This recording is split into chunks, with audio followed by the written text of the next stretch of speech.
Well, how fun is this going to be? Finally, at least for a solo appearance, I've got Elaine MacDonald on the Leaders Who Care series. Welcome. Thank you. Thank you so much, Mark. It's so great to chat with you here. Yeah, we're gonna have a good time as well as maybe we will even, inform and educate other people at the same time. Who knows?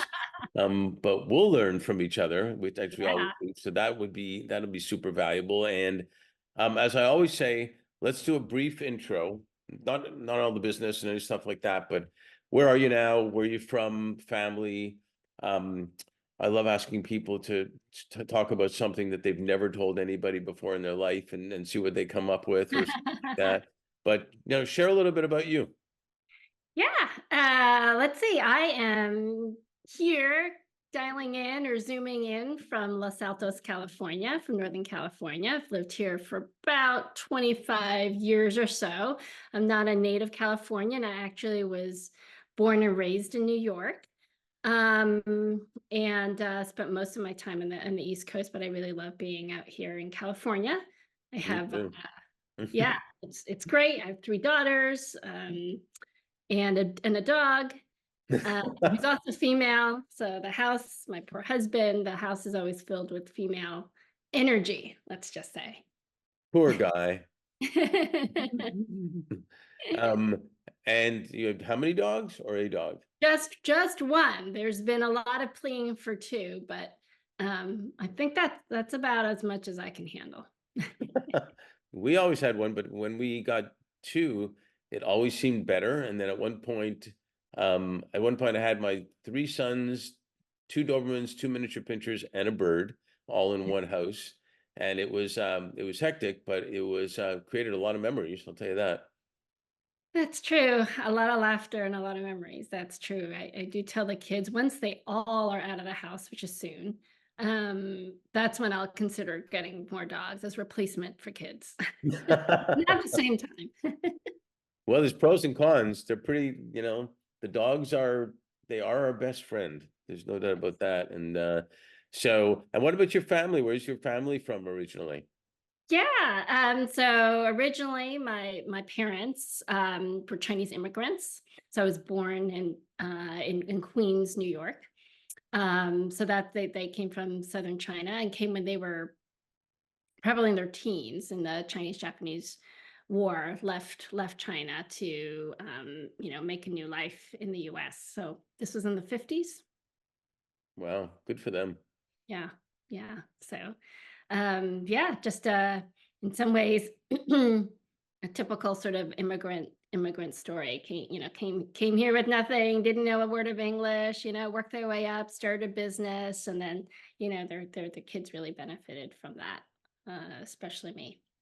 Yeah, we should never undervalue what those all those parents did, and because it was hard, and their exercise was actually for the most part. It's funny we have this conversation every so often. Their exercise was doing things all the time.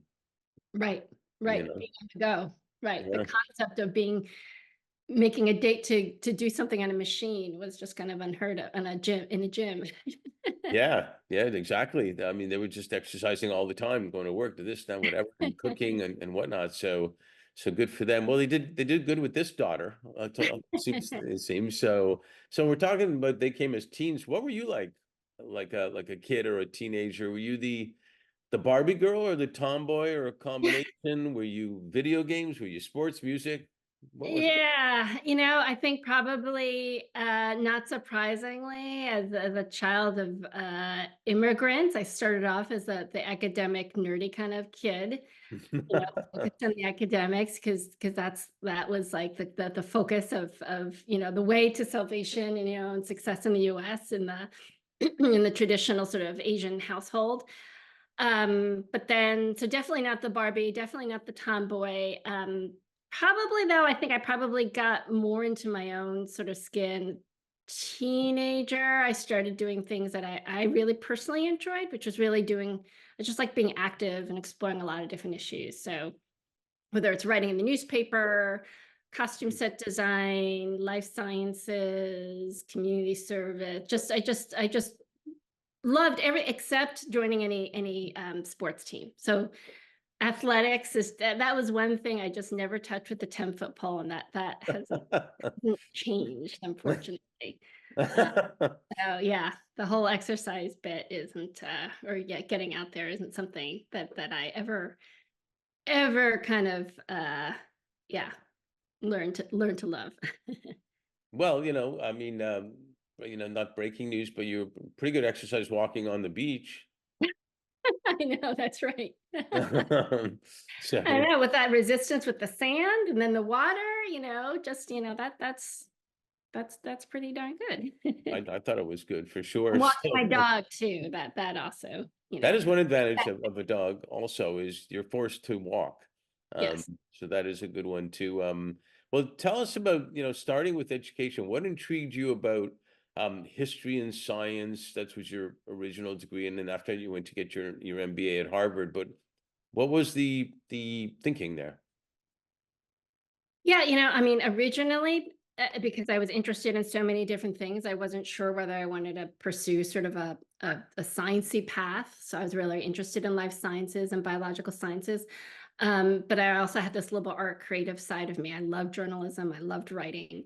And so history and science felt like this great way of not making a decision of choosing one path or another. Um, but I really ended up loving that major. It's really the study, the history of science, because it really kind of combines an interdisciplinary sort of way, learning about a new field that just didn't exist before. And today, like interdisciplinary studies are so common, right? That everybody's doing a cross section of something with something else, and a science and a humanities component. At the time, though, way back then, when I was in college, it was unusual, and it was just fun to kind of connect the dots, and that's something that I always love to do: connect new dots that didn't formally get connected before. The impact of industrialization, on feminism, the impact of Darwinism on China, just looking at different issues with a new lens. So that's what I really loved about history and science. Well, it's interesting because I don't think we spend enough time learning from history in a lot of different aspects, but it's also an interesting education to find out where things are derived from and how they Mhm. come to stuff. So I could see how that could play a part in why you were intrigued by that, going that direction. And I guess then the MBA was for business purposes, if you will. Yeah, I worked as a strategy consultant at a management consulting firm after college, and I loved that perspective. I wanted to also explore a career change, and so then I went back to get an MBA and did marketing after that. So yeah, it was just really I ran a catering business in college, and that's when I knew I wanted to go into into business in some fashion, but, just looking at it from different lenses. That's cool. I did not know that. That was a fact that I did Yeah. not know. That ran a catering business. Very cool. And a bartender with a catering and bartending business, so. Oh, nice. All right. Yeah. Well, entrepreneurship. There you go. We that gives me a good segue because we founded Fifth Element Group on the premise that leaders in their businesses, their organizations can always do better when they're doing good. Um, you clearly were an early leader in understanding that. And I think as you put it to me once in understanding that harnessing the talents of the private sector for social good, which I can definitely relate to. And share with us if and how you learned from and capitalized on your initial time in the corporate world. Yeah. Yeah, I mean, back in those days, I didn't originally go into business thinking I wanted to take it to social impact. It was a very sort of straightforward. It was the corporate world, period. And so, as I mentioned, I started off in consulting, working globally, working in some developing countries like India, like Indonesia, China at the time, which was the first time it just really opened my eyes to some of the immense opportunities and the challenges of working in developing nations, and just really seeing how much potential there would be there. And I just loved consulting too, just having that sort of framework to look at the holistic picture of drivers of moving companies. So that was really an incredible pivotal experience working in Asia, and really thinking about working with a lot of different companies and thinking about strategically how do they think about scaling. And then after business school, I spent about 10 years doing brand management for a consumer packaged goods company. And I love that because then I got to, instead of just giving, from the outsider advice to companies, actually being in a large corporation and seeing what it takes to make something happen. So much more challenging. There's so much richness into that, working with people, working with different functions and making something happen. So I really loved that aspect, as well as just always imprinted on me this looking at the end user in mind. Like, you're not making a product for the product's sake. You gotta, at a consumer Right. packaged goods company, brand management, and thinking about who ultimately is the customer and who ultimately is using the product and what do they really care about, starting with what they need and want first and working backwards. And so that so that was really helpful. And then, like, again, this sounds cliche. I had got married, had kids, and there's something about that pivotal moment when you start raising children that you look at the world a little differently and the That's type of world that they're coming into, right? Yeah. So that's the start of when I started thinking about social impact a little bit more, and the inequities, whether it's in education and access to opportunities. And so I did what, I knew what to do, and I started doing some pro bono consulting to nonprofits, to education institutions. And that's when I fell in love. That's when I realized, gosh, these challenges that people are dealing with are so much more complex, in my perspective, right, than in the corporate world. I was getting kind of bored of, like, fighting for market share, or just, it's the same old, how do you get to market quickly, commercialize, how do you increase margins?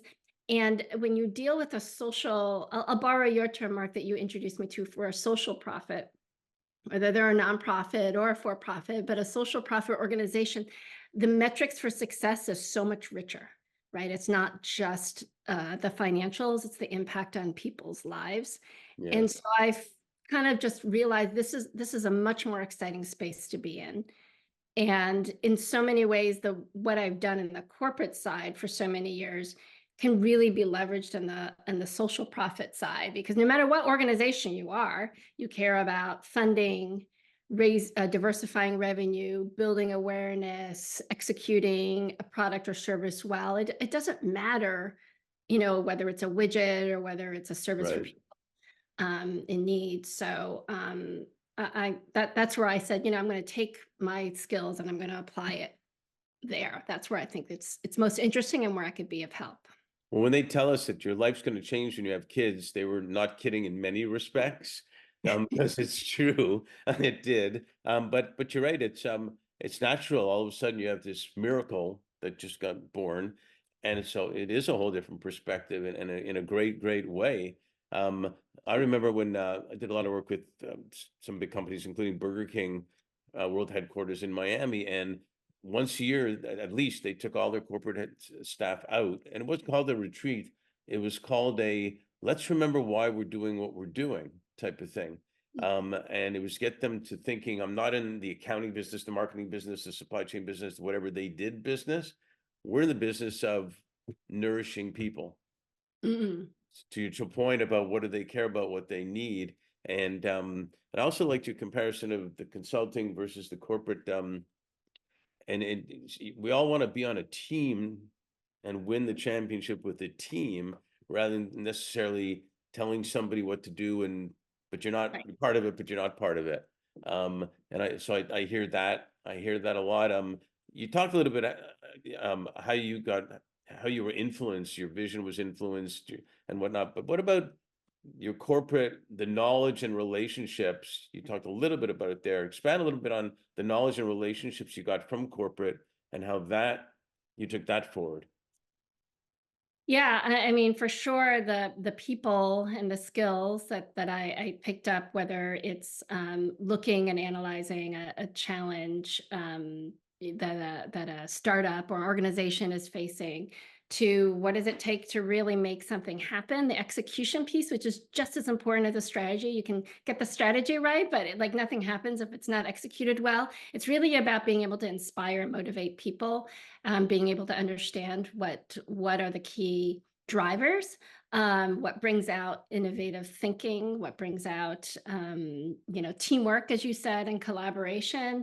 How do you bring out the best in people? That's certainly something that I learned through that corporate experience, and kind of I'd say our key lessons going forward is the importance of collaboration and the human elements, right? Of making something happen, right? Yeah, and the relationships, I tell my kids all the time, I mean, that's probably the most valuable thing ever, is having those relationships, real relationships, not just I'm connected to relationships, right? Did you find, I mean, when you were building relationships then, I think we understood they were important, but maybe we didn't understand that they were really important later on. So it was almost well, let, uh, you know, really, I guess it'd be easy if I could talk English, right? Was it foundational for you, um, in a sense, leading to the opportunities that then you ended up being in, like, HBS, Yeah. community, kin, etc. And now talk a little bit about what you're doing with SB2, but Yeah. Absolutely, and HBS is all founded about the importance of relationships and connections, and there's uh, students and graduates all know that oftentimes it's not what you learn in the classroom, but it's the people that you meet, and the friendships and the relationships. And sometimes people think of networking as in a way that thinks of the word negatively. I certainly don't, and it has to be defined in the right way. It's not networking for the sake of just clicking on a contact or something like that. But it's really kind of, I have found time and time again, when you meet somebody, even somebody who seems so different from you, um, if once you get down and talk with them about something that they care about, and oftentimes it could be a social issue that they care about, something that really touches them, you see the life that comes from that, and you find new ways to bond and connect to people, and those relationships and those things that you learn. I all the time, I love this role of being a connector, of connecting people from different conversations I've had, different times and periods in my life, from different career aspects, and going, there's somebody I know who I think can help, or is working on the exact same thing, or can help you in this particular issue. Let's bring that together. And that's just, it could be a pivotal introduction, right? Or connection that really changes the course of somebody's, company or personal life. well, my favorite question, I never liked the question when you meet people of what do you do? I thought that was so boring. And so everybody asking that, and especially men, the first thing they would answer is, well, I'm the VP of this. And it's like, that's what you're all defined. And it's not their fault. That's how they've been almost educated to do. But, you talked about how you were dedicated to get people off the bench. Yeah. And, you know, going back to the question that I love, which is, by the way, the first question in the whole non-flict workshop that you hear me talk about a lot is, what's important to you? Um, can you talk about your dedication and what you mean by getting people off the bench, and maybe share some experiences you've had with the organizations you've worked with that really you're proud of and were really exciting or informative to the audience, things like that. Yeah, yeah. I mean, what I've learned so often is that people have positive intentions, and there's so much misunderstanding, right? People are in their different silos, and somebody's in business, and somebody's working, say, at a nonprofit, and the people in the nonprofit side, may think, gosh, the people in business don't understand, and they're just out there to make money. And then the flip side is, gosh, the people in the nonprofit side maybe don't know how to run something, or there's all these like stereotypes. Right. And then maybe kind of connecting the dots again, that sort of coming back to that, what I loved in college and studying history and science, is like, how do I bring these two worlds together? And so for a while, one of the things I did, as you pointed out, I ran a program called HBS Community Partners, which was really focused on getting Harvard Business School alumni to use their business management skills for social good, and really helping them, whether they were working full time or not, lending a little bit of time to support social profit organizations with some of the challenges that they may be facing. And while those engagements, whether they're brainstorming sessions or consulting projects, may seem as if it was the alumni in the business world, quote unquote, helping those in the social profit sector, invariably it's a two-way exchange. And the feedback I get talking to a lot of the business school graduates is, oh my goodness, like this is just experiencing this has changed my life. I'm now engaged. I've joined the board, or I've joined the organization, or I'm now championing what they're doing, and it's just really pivotal in opening up their eyes and just understanding different sectors, and vice versa. I just love getting feedback from the social profits going, gosh, I'll tell you the truth. I thought I would first meet a bunch of arrogant folks who would just tell me what to do. And I was shocked at how empathetic, sympathetic, how they really wanted to help solve the issue. Um, like seeing those dots connect, people, dots meaning, people in different, not to be extreme, different worlds, but just with different, Yeah, focusing on different issues, really kind of come together and together create great solutions. I always describe it as I love working with bright minds with big hearts. And so, right. finding, and I feel like there's so much potential there, and there's so many people who want to help and they just don't know how. And that's what HBS Community Partners did. And then, most recently at Knowledge Impact Network, or KIN, which is the spirit with which we treat our global family. And I You always loved that you were involved in changing that, by the way, know, because kin is what that is, right? This is brilliant. Yeah, Can is about our global family, right? It's our how do we then take leaders around the world, whether you're C-suite executives, government leaders, academic leaders, public sector, private sector, nonprofit leaders, and bring them together to really harness their skills, their insights, their connections, right, for social good. How do you bring them together collaboratively to work on some of the world's most pressing issues? And so um, Kin was just a fabulous sort of next step of say for me, and sort of taking that movement of finding bright minds with big hearts and really sharing that on a global level. It's the epitome of you made the heart even you let the heart explode because because they have purpose, they're doing something that's meaningful, and they're doing it with a team, because teams, and obviously teams win championships, but players love to be on a team that is making something happen, even more so than doing it themselves, right? Yeah. And that's what you're doing. So I would say bright minds with big hearts getting even bigger, maybe because of it. Yeah, well, I mean, like you were saying, as a parent, as you know, your heart only grows. No matter how many kids you have, Right. it's not a limited pie, and it's the same way. There is so much knowledge out there, right? And so many people with positive intentions. And how do we think of knowledge as an asset, right? As a capital form? There's financial assets, but there's knowledge assets as well. And think of knowledge as a sustainable asset, if you will, because you can recycle it, you can repurpose it, redistribute it for social good.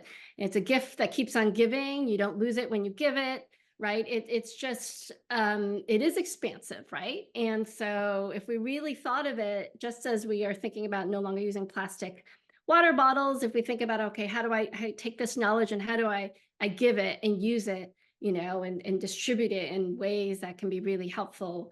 I think it's a new way of thinking that I'm really excited about. And competitors, and I've been talking a lot about this recently too, competitors can play together for the betterment. I talk about leagues, and you've got teams in a league and they're competing for the championship, but the league has to be great for the championship to be worth something.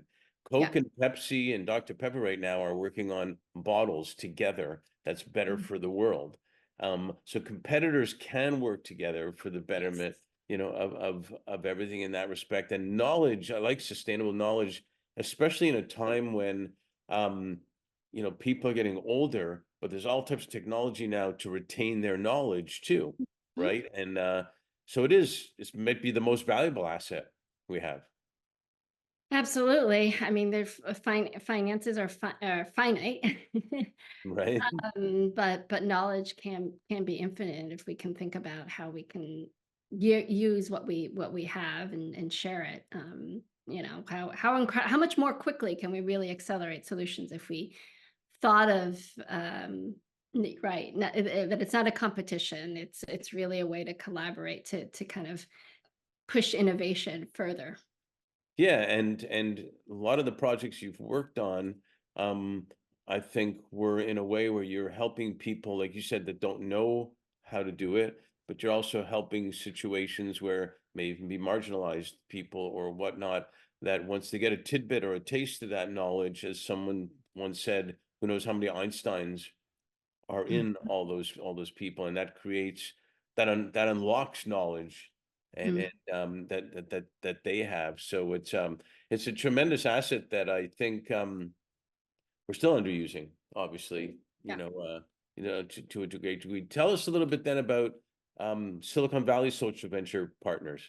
Yeah, yeah. So, again, in this theme of just loving to kind of integrate private sector talents, SV2 is what we call Silicon Valley Social Venture Partners. It's a organization based in the Bay Area. It's part of the Social Venture Partners Network, which is really focused on unleashing the talents and resources of Silicon Valley for social good, which basically means it's a group of individuals who want to not only pool their financial resources, so we pool dollars to grant to nonprofits in the area, but we also pool dollars to give to do impact investing, right, for social entrepreneurs that are coming up with incredible solutions to address issues such as climate change. But basically pooling the financial resources and then pooling also the knowledge resources. So there's always a beyond the dollar aspect of supporting the grantees or the investees. It's a learning community. It's focused on the community educating each other, and it's also a community of learn by doing. So everybody gets engaged in researching the organization, sharing their trends, getting out in the field, and also learning about specific sectors.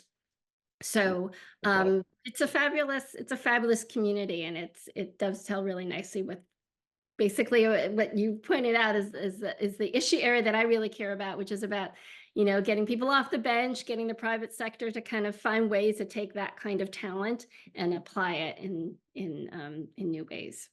No, it's brilliant. I did want to ask you because we've done a lot of work with women. I mean, we were launched on International Women's Day as a firm, etc. Um, but describe briefly, your journey as a woman, um, Asian heritage, in a world that's not always super friendly or has been super friendly or equal and all that, we know, but it's getting better, but we know, but how did you feel during all that? How did you navigate through it all and thrive through it? Yeah, it's an ongoing, as you know, it's an ongoing challenge, and women I think today has progressed a lot since when I first started off working. But for sure, as a female and as a Chinese American woman, I definitely felt the barriers. Working in Asia, for instance, it was um, commonplace, right, for people to assume that I was the assistant that they would give the faxes to, right, in a meeting room with a bunch of men, because I would be the one female in the room. So that would be the general assumption, and so there were definitely things I had to do to overcompensate. Standing for moving forward first, to greet people, making sure I'm standing in the front of the line, especially in the Asian cultures, in terms of, who sits with who or who walks with who, like what position you're in makes a lot of difference. Um, Here's something I haven't told anybody. Cool. Started working as a consultant.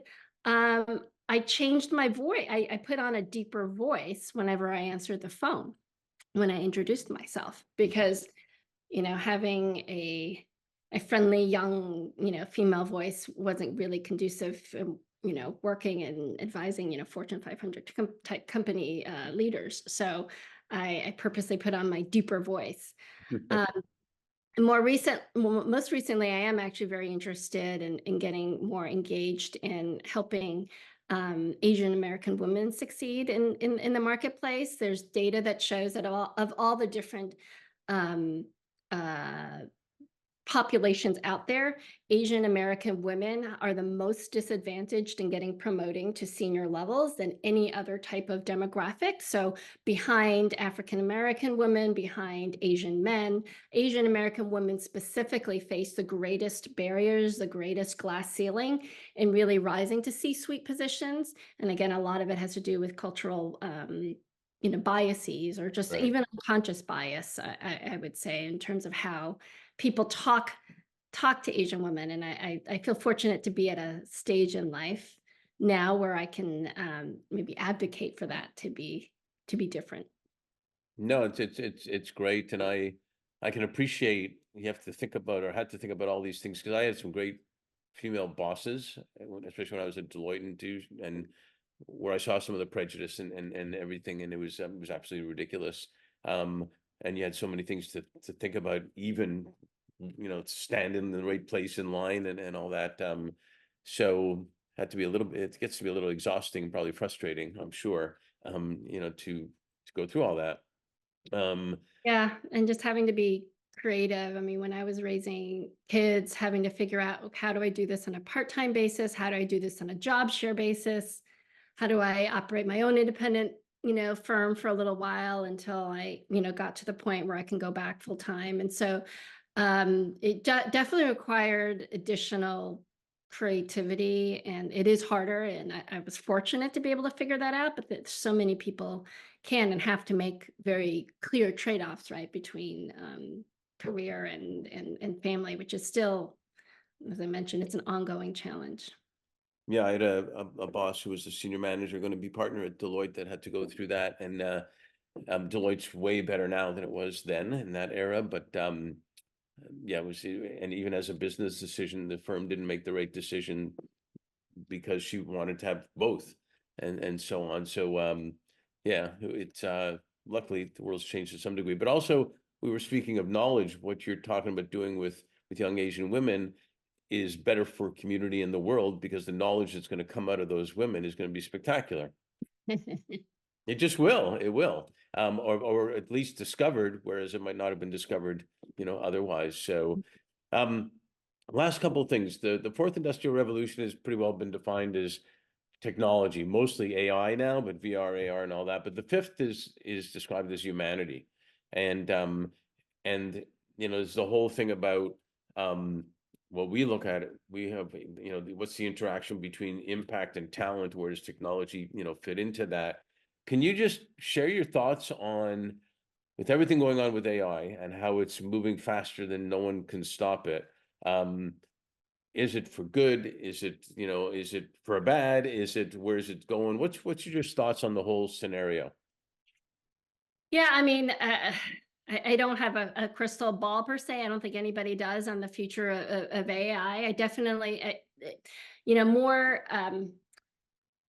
whether, thinking about it, whether it's for good or for bad, I feel like is kind of a more of an academic exercise. At the end of the day, we should be leveraging it because the exchange of knowledge, and I'm glad you raised this, because one can think of the sharing of knowledge that well, once with AI, what's the value in doing the work that I'm doing. And back to what you and I talked about the importance of connections and network. Like, no matter what AI brings in terms of improving the speed and efficiency of exchanging certain types of knowledge and data, for sure, which is going to absolutely transform the speed in which we can actually create solutions.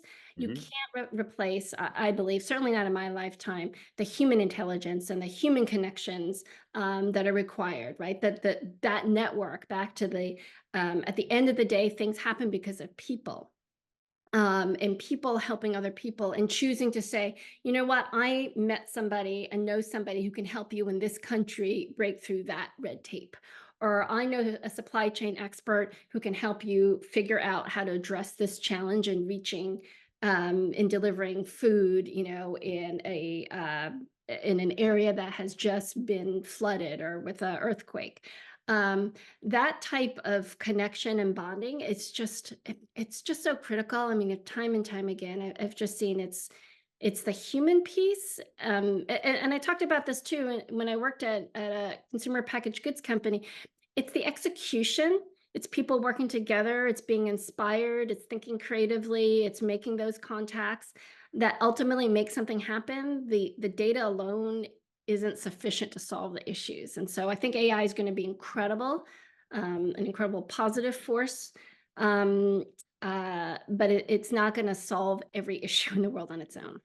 Yeah, and I think it's like we talked about this recently, formerly known as soft skills. It's the HI, the high skills, the human intelligence skills, with the real people skills, and that could be actually super exciting for community in general to focus on. It goes back to the big heart, to people to focus on the real human skills, the human intelligence skills, which includes the emotional skills, includes the caring skills, it includes the big heart that motivates people to really have good lives and good friends and all that.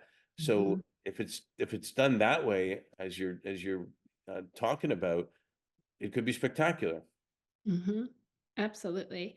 Yeah, I'm a full believer that the high skills, the human intelligence skills being the most important trait really, right? For the Yeah, next decade or so to really hone in on, develop, to excel at picking up on those cues. Um AI can help us go pretty far, but yeah, that extra bit, that human intelligence is pretty important. it's what leaders who care have, right? Absolutely. So last thing I wanted to ask you, a client told me this in 2021. He said, Mark, the 2020, that year was the year that flew by slowly. And I've always remembered him saying that because it's true. And we sometimes we look back and it feels like 2020 was yesterday, and Mhm. otherwise it feels like it's years ago. And it's hard to believe we're in 2024 already. But with all that that's happened, what are you most grateful for, and what are you most hopeful for? Um, this kind of it does kind of tie into what we were talking about. I think I'm most grateful for, especially during those pandemic years, of being a part of a number of different communities, that human connection piece, right? When you're so isolated, being able to have different circles, whether it's a family circle, whether it's a friends from school circle, whether it's friends and interest books, in different issues, Right. areas, different times of life. Um, Having lots of different circles to kind of lean on and to be with, like, it just felt this need, as I'm sure everybody did, to want to come in closer, right, and be a part of that circle. And I definitely felt um for those that might have been isolated, right, who didn't have family, who didn't have work or outside interests and so forth, that with COVID, the physical isolation was magnified, right? Versus others who were able to lean on their circles and be able to have stay afloat. So I'm just really grateful for having a lot of different pods and Sure. circles, and I feel strongly the importance of having, as you pointed out, whether they're teams or circles or groups, just people who identify and care about each other in different ways. I'm really grateful for that. What I look forward to, I'd say, just in keeping with this conversation, there's a lot of talk about AI, right? But getting to the other end of that, of saying, okay, this is where, back to, like, this is where the human aspect, right? This is where, like, bringing together communities can really help. um Seeing that, right, the AI isn't the end all be all, that it together, AI plus the human communities and the circles together, working to share their knowledge, their connection, their spirit, their Yeah. support. um that, like, together, I think that could be really powerful. Yeah, no, well said. And I think it's something we should make sure that even our youngest of kids get that also. Um, and not get just caught up in the AI so much that they're missing they're missing that part. But I'm just super grateful that you're a friend and you're a leader who cares. And with people like you, what's not to be hopeful for, right? I mean, there's good stuff ahead. So um, thanks for sharing all this and being on the series. We really appreciate it. Thank you, Mark. Thank you for championing leaders who care. That's such an important role to do that. It's critical. At the end of the day, it's leaders who care who really make a difference in the world. So thank you for championing that. Thanks.